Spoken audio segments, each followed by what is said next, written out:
اچھا، آپ کو کیا لگتا ہے یہ جو اپنے سلمان اکرم راجہ صاحب اور حامد خان صاحب اور علی احمد کرد صاحب اور کچھ دیگر وکلاء کی جانب سے دعوے کیے جا رہے ہیں کہ وہ سپریم کورٹ کی عزت کو پامال کرنے کی جو 26ویں آئینی ترمیم منظور ہوئی ہے اس کے خلاف ملک گیر احتجاجی تحریک چلائیں گے؟ کیا واقعی ایسی کوئی احتجاجی تحریک چل پائے گی؟ کیا وہ بھی پی ٹی آئی کے احتجاجوں کی طرح پورے ملک کو بہن کر پائے گی، لاک کر پائے گی؟ کیا وہ بھی حکومت کو گھٹنے ٹیکنے پر مجبور کر پائے گی اور سپریم کورٹ کو سیریسلی ایسی کسی اپیل کے خلاف دائر ہونے والے ریفرنس کو سننے پر مجبور کر پائے گی اور اس آئینی ترمیم کے منسوخ ہونے یا رول بیک ہونے یا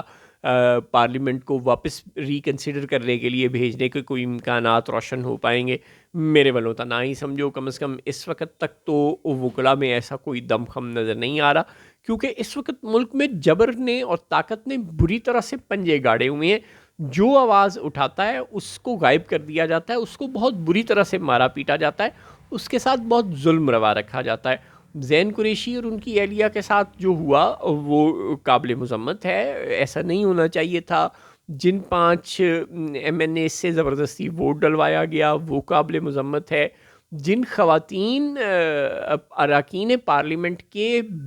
بیٹوں اور شوہروں کو اٹھا کر مارا پیٹا گیا، ٹارچر سیلوں میں بند کیا گیا اور انہیں مجبور کیا گیا کہ وہ 26ویں آئینی ترمیم کے حق میں ووٹ ڈالیں، وہ نہایت قابل مذمت ہے۔ اور جس طرح اختر مینگل صاحب کی جماعت سے تعلق رکھنے والے سینیٹر نے اس 26ویں آئینی ترمیم کو ووٹ تو دے دیا، لیکن اس کے بعد انہوں نے کہہ دیا کہ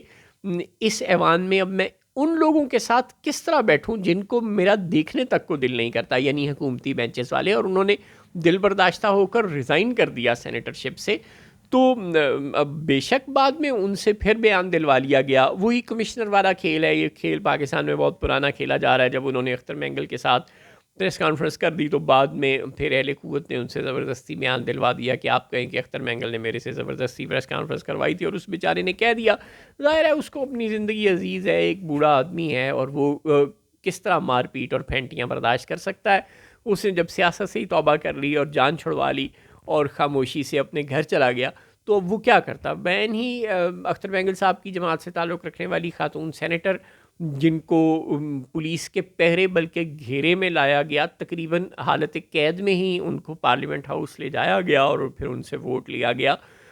تو اب اس طرح اگر آپ خواتین سینیٹرز کے بیٹوں کو اور شوہروں کو گرفتار کر کے ان کی پھینٹی لگا کر ان سے ووٹ لیں گے، تو پھر ایم این ایز کو اٹھا لیں گے یا ان کی بیویوں کو قید کر لیں گے اور ان سے ووٹ لیں گے، تو پھر وہ بیچارے وکلا بھی کیا تحریک چلا لیں گے اور کتنی تحریک چلا لیں گے؟ حسان نیازی بہت دیر سے قید میں ہے، وکلا اس کے لیے بھی کچھ نہیں کر سکے۔ اپنے عمران خان صاحب کے وکیل پنجوتھا صاحب کو آج غائب ہوئے کئی دن ہو گئے انتظار پنجوتھا صاحب کو، اور عدالتوں میں وکلا جو ہیں وہ ان کو پیش کرنے کے لیے، پروڈیوس کرنے کے لیے بار بار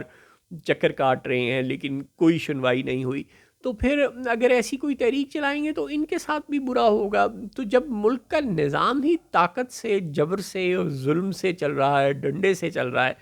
تو اس حالات میں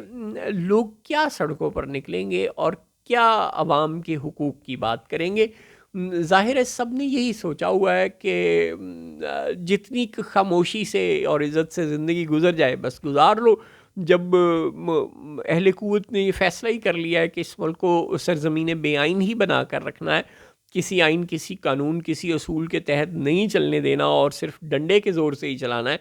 تو پھر انہیں اپنا ڈنڈا چلا کر دیکھ لینے دیں کہ ان کے ہاتھ کیا آتا ہے۔